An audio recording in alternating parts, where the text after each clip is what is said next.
somos muchos para pocos, y los pocos de nosotros les preñamos la tierra y ellos comen, fabricamos sus armas y nos matan. Somos muchos y ellos pocos. Estamos escuchando La Voz del Obrero.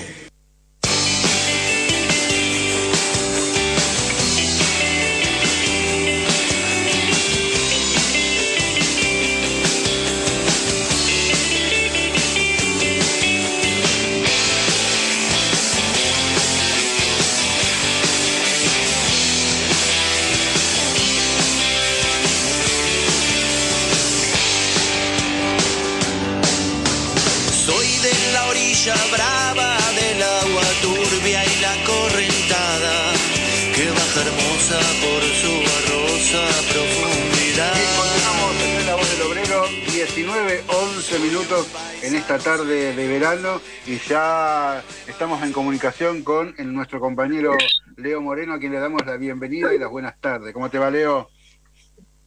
Hola, ¿cómo están, compas? Buenas vacaciones. ¿Qué tal, ¿Vacaciones? Alberto? Bueno, buenas vacaciones a quienes están de vacaciones. ¿Cómo? Vacaciones un poco quebradas, ¿no? Las tuyas. Así es. Siempre se quiebran. Pero bueno, nuestro, ahí hemos ganado. Ajá. Así es. Bueno, aquí estamos. Hoy capaz que no salíamos, pero bueno, terminamos estando aquí. Vio la cosa del destino como es. Bueno, empezamos hoy sin nuestra música de las pelotas, nuestra cortina tradicional. Arrancamos escuchando Oración del Remanso de Jorge van der Mole, interpretada por Los Farolitos, los cuales les dejo la recomendación. Es un tema muy, muy lindo.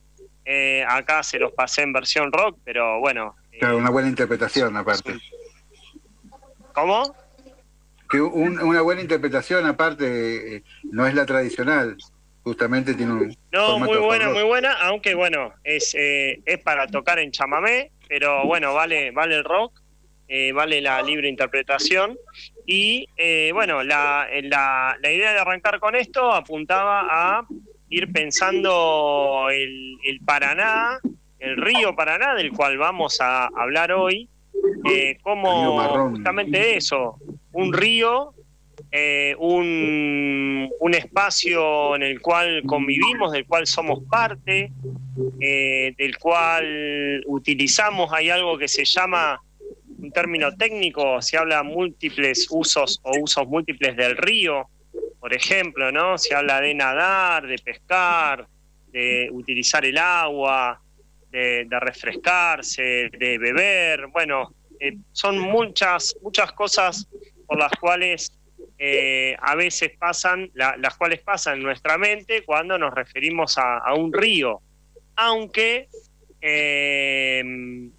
a veces, y me pasa a mí que vivo a muy poquitas cuadras del río Luján, vamos descartando estos usos múltiples porque sabemos que el río se usa como un desagüe, se usa para contaminar, barato y rápido.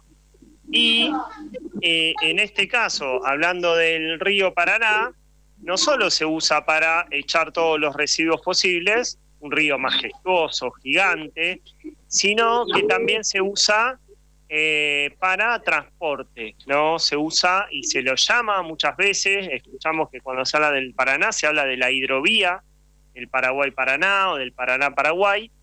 Entonces, bueno, por ende, vamos a problematizar un poco hoy, desde esta primer mirada del río como parte de nuestra cultura, del río ecosistema, vamos a problematizar esta mercantilización que se hace del río con el compañero Rodolfo Giardino, del Frente por la Soberanía Nacional y del Encuentro de Pueblos Fumigados por la Agroecología y el Buen Vivir de la provincia de Buenos Aires. Así que, Rodolfo, te saludamos, ¿cómo estás?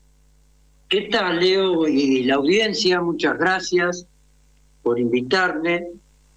Hola, compañero. Hola, compañero Gustavo, colega ¿Cómo tornero. Rodolfo. Sí, todo eso es el río Paraná. Nosotros acostumbramos a llamarlo vía navegable, porque hidrovía lo han impuesto las grandes corporaciones. Justamente es el nombre de una empresa de dragado y balizamiento belga que se llama justamente Hidrovía. Y es la que vino trabajando con el dragado durante los últimos 30 años. Rodolfo, una cosa Sí. es navegar, por ejemplo, para pescar, que es otro de los usos que podemos hacer del río, o para pasear, o para ir de un lado al otro, para trasladarse. Y la otra es, como decíamos recién, referida a la mercantilización del curso de agua, del río, para, valga la redundancia, transportar mercancías. ¿Cómo viene? Te hago una pregunta histórica y te pido que vengas hasta los días de hoy. ¿Cómo viene la cuestión referida a este uso como hidrovía del río Paraná? ¿Desde cuándo lo están utilizando de esta manera? Y por ende, cuando hablamos de utilizarlo de esta manera, pensemos, ¿no? Le digo a la audiencia, a Cumpas, pensemos que si queremos meter en ríos de llanura, como es el río Paraná, es decir, no son ríos con muchísima profundidad, si queremos meter barcos de calado profundo, tenemos que generar una destrucción de ese ecosistema. Tenemos que ir a directamente sacar tierra, generar toda una situación de modificación de ese ecosistema en el río, un dragado que, modificaría, como acabo de decir, como 4 veces, modificaría las condiciones naturales del río y con ello modificaría nuestra relación con el río. No es lo mismo que estar en tu piragua paseando o pescando que esté pasando por ahí un barco con, no sé, 50, 60, 70 contenedores. Bueno, contanos un poquito cómo viene cómo fue el proceso histórico y qué está pasando hoy con, no solo con el llamarle hidrovía y utilizarlo como hidrovía, sino directamente avanzar hacia una privatización, que yo me preguntaba, ¿se puede privatizar un río? Bueno, sí, se puede. De hecho, lo están llevando adelante cada vez más profundamente. Sí, bueno, nos tendríamos que remontar. Lo que pasa es que hay que diferenciar, y lo cual me parece que no es contradictorio siempre que se respete a nuestros ríos. No es contradictorio de la utilización de la pesca, del escurrimiento, de gozar de la naturaleza que nos da el río, no es contradictorio con que se utiliza como vía navegable en el sentido del comercio de los países. O sea, los países tienen sus vías navegables donde sacan la producción a través de los ríos, como una de los factores, ¿no es cierto?, de traslado de la mercancía para exportar o importar de otros países. Qué sé yo, está el Mississippi en América, tenemos otros ríos en el mundo.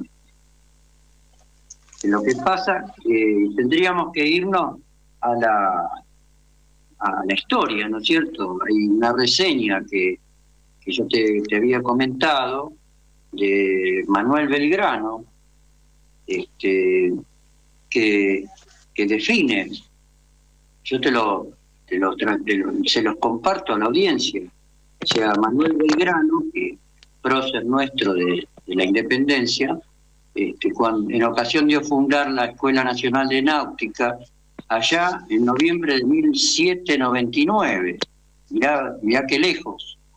Bueno, él hace una declaración que toda nación que deja hacer por otro la navegación que podría emprender por ella misma, disminuye sus fuerzas en favor de sus rivales.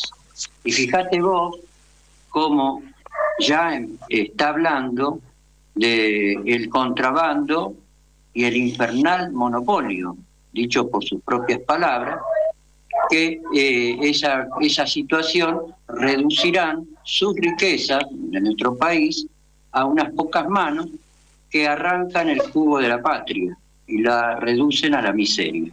Bueno, por eso la historia, no voy a leer toda la reseña histórica, los países que en su momento eran dominadores, como Inglaterra, Francia, se querían siempre apoderar del río Paraná para poder dominar y manejar, digamos, el traslado de la riqueza que extraían de nuestro país. Bueno, ahí por eso la vuelta obligada, ¿no? Claro, esa idea de la historia, por ejemplo, el combate de la vuelta de obligado, que fue derrotado en 1845 y que después se dio la batalla de Punta Quebracho, en donde donde ganamos. Ahí se pierde el compañero. Justamente a los ingleses y a los franceses a reconocer el río. ¿Se escucha? Sí, se escucha. Se había alejado un poquito del micrófono los eventos, se lo habíamos perdido. Hola. Pero ahora ya lo escuchamos muy bien. Perfectamente. Bueno. Bien.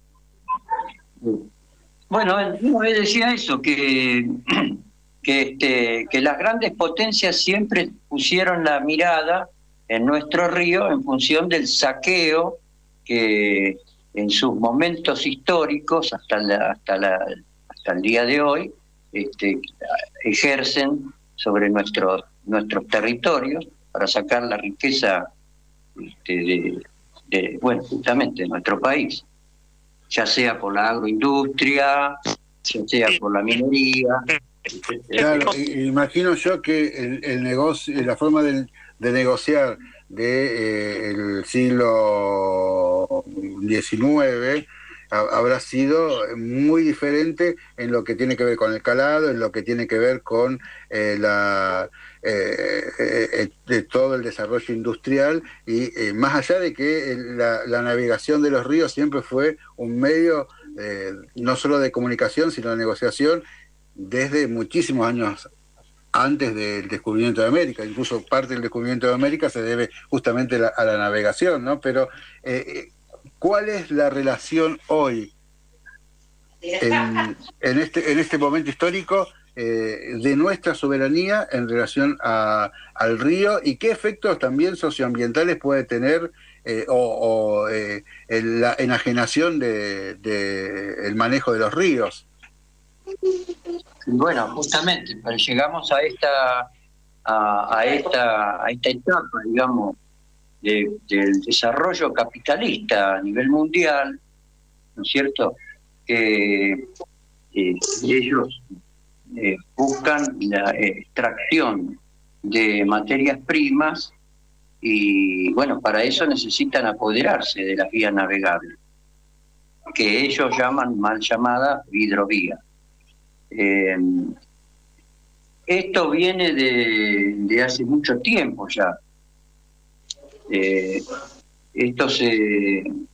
Porque nosotros en los distintos momentos hemos tenido nuestra vía navegable, éramos bastante soberanos. Nosotros contábamos con una flota mercante que daba vuelta al mundo, ¿no es cierto?, con nuestra propia bandera, y comerciábamos, estoy hablando de los 45, 55, ¿no es cierto?, donde se desarrolló una potencia en cuanto a las vías navegables. Después vinieron los sucesivos dictaduras militares y gobiernos débiles que fueron entregando la soberanía hasta el día de hoy. Pero para hablar, digamos, de esta etapa actual,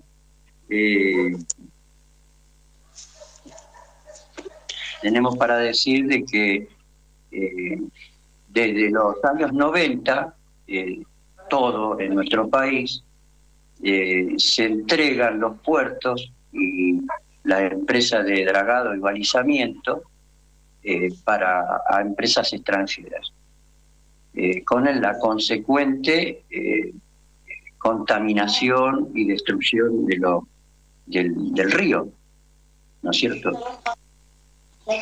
Rodolfo, ahí cuando te estoy escuchando, bueno, vos hablás con palabras no exactas, pero similares, hablás como planteando a los ríos como rutas del saqueo. Ahí me viene a la mente el nombre que le pusieron al río más ancho del mundo, el Río de la Plata, por donde entraban el Imperio Español, pensando en, bueno, llegar a buscar la plata, el oro, ¿no? Por eso nos han puesto el nombre Argentina también, ¿no?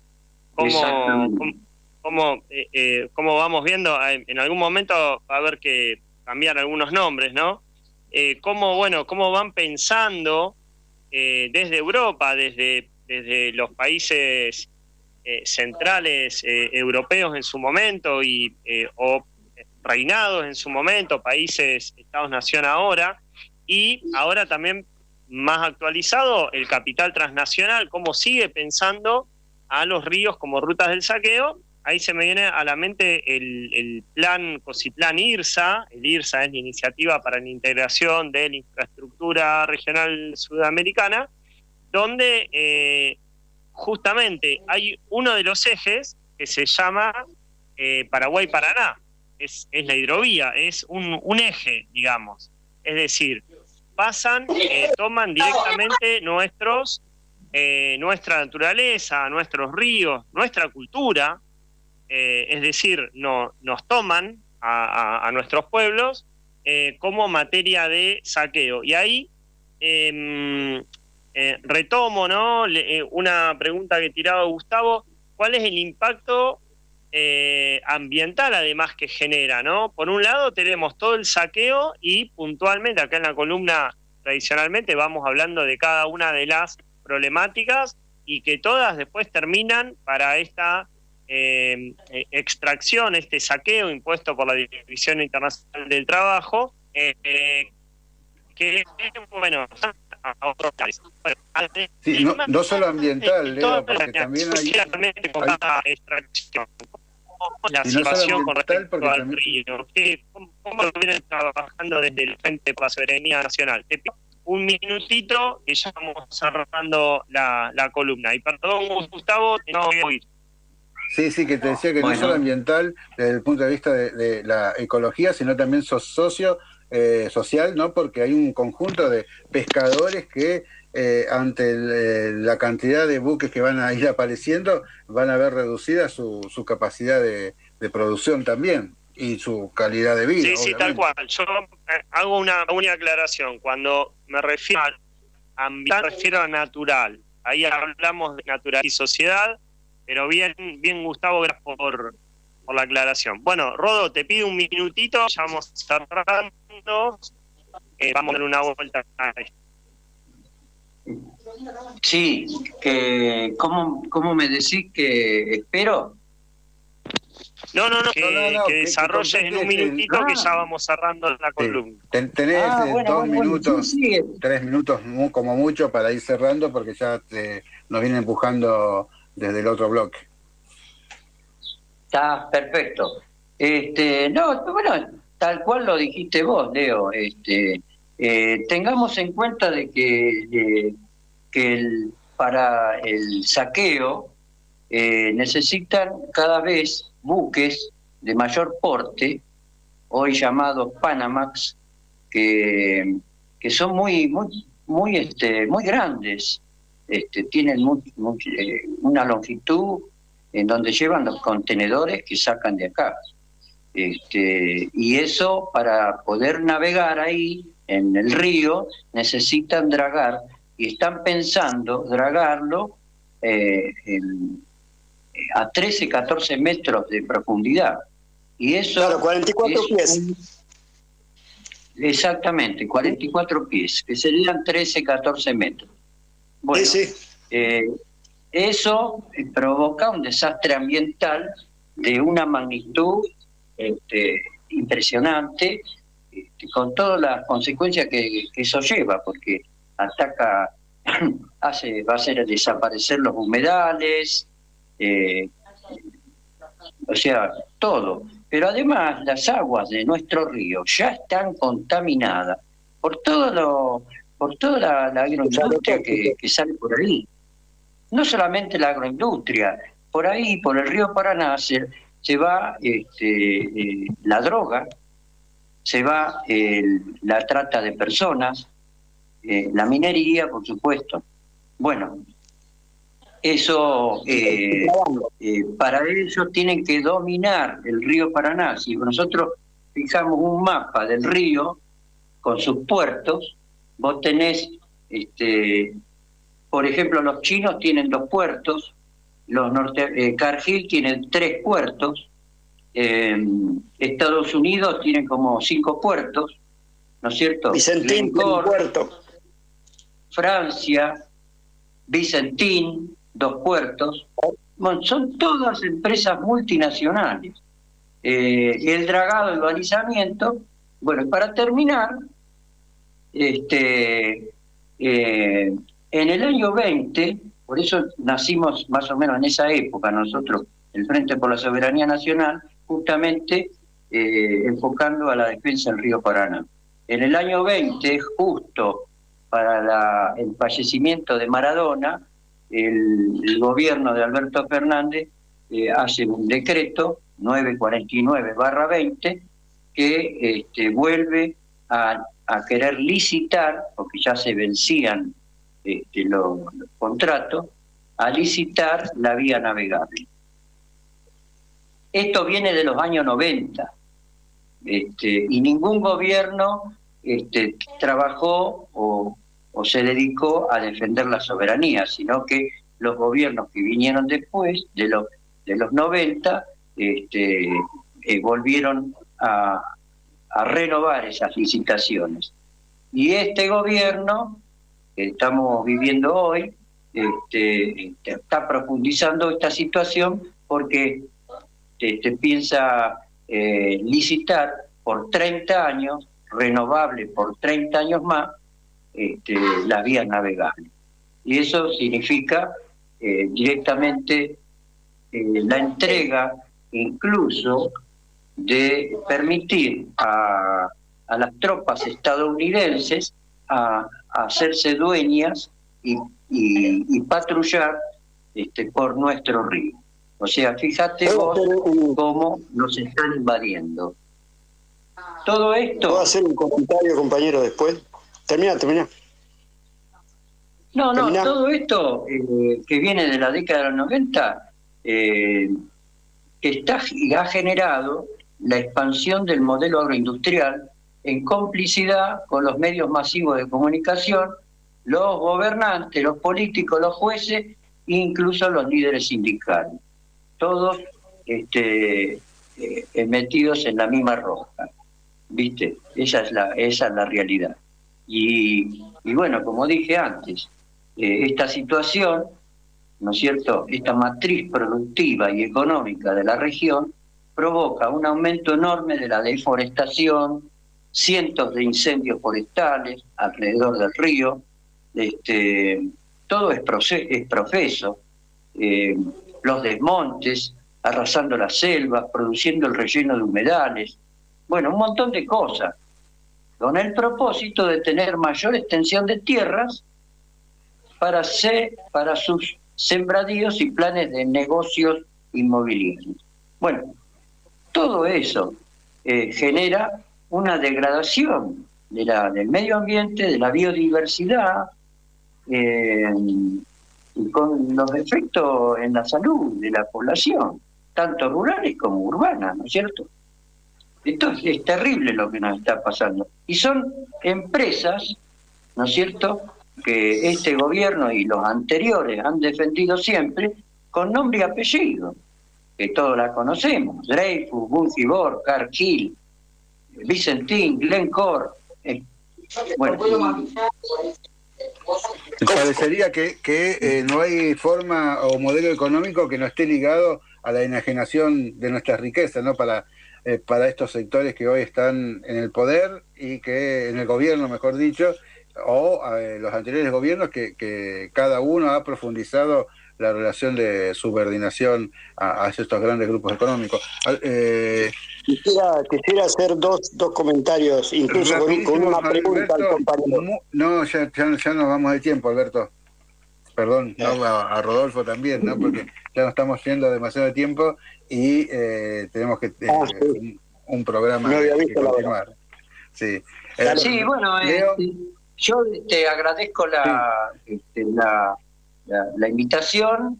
Espero que haya servido de alguna manera, digamos. Un montón. Bueno, uno se puede explayar mucho más. Nos quedamos con ganas, ¿no? Porque la verdad, Rodolfo, que esto hay que desarrollarlo mucho más. Yo sé que en 20 minutos es muy poco tiempo para poder marcar la gravedad de lo que está pasando. Seguramente te vamos a convocar nuevamente para que justamente profundicemos. Estamos pensando también cambiar hacer algunos programas por streaming con mayor tiempo y posibilidad de desarrollar más los temas, así que seguramente te estaremos convocando en alguna oportunidad para esto, porque nos quedamos con un montón de cosas ahí en el aire y que marcan la gravedad de la situación que estamos atravesando y del grado de sometimiento que tiene la burguesía nacional hacia los un sometimiento voluntuoso, ¿no? Con el grado de ligazón que hay entre cipallismo, tal cual, sí, ¿no? Que hay entre estos sectores y la burguesía dominante.